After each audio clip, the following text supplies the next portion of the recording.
Leader Hoffman, we had quite a debate about this in committee. I just want to reiterate some of this stuff, and I know you were looking for some clarification maybe on some of the questions that weren't fully answered.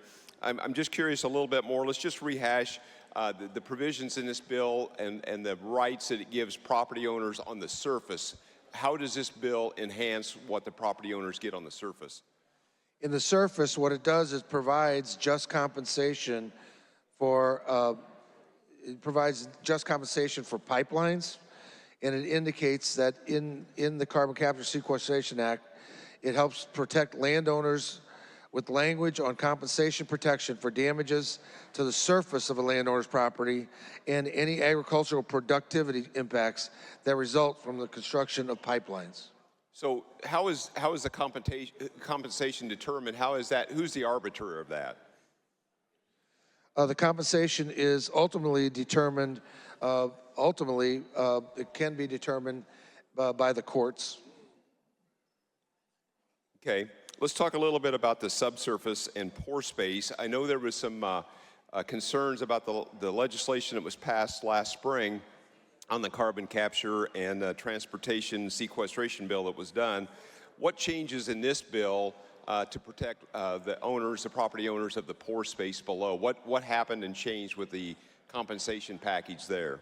So with regard to core space, it indicates that just compensation for non-consenting landowners, those are landowners who did not consent to the CCS project, it indicates that these non-consenting landowners will receive just compensation for their pore space, but it also preserves the ability for companies pursuing CCS projects to offer signing bonuses.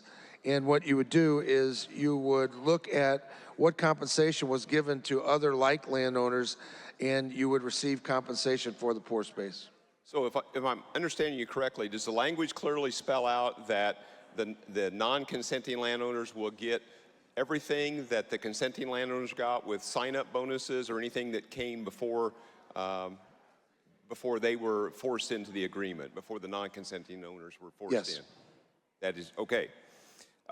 There was quite a bit of discussion about Department of Ag's role in this with the Ag Mitigation Agreement and soil and water conservation districts.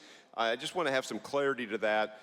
Just what is the teeth, what is the enforcement mechanism that Department of Ag would have in shutting down projects if someone deemed, whether it was soil or water conservation districts or property owners, if they deemed their soil was being damaged, their property was being damaged, what is the teeth there that allows the project to be shut down?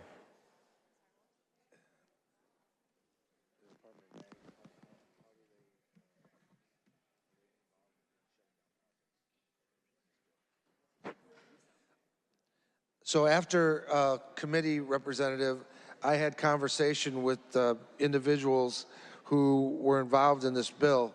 This does not change the Department of Ag's right regarding their mitigation agreement. It doesn't affect that.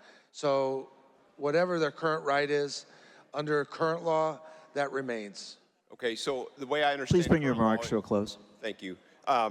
The way I understand it is there is no additional enforcement there. This is, my concern is for the property owners that they feel like Department of Ag will come to their defense. I don't see it that way. We asked for Ag to testify. They weren't in the room.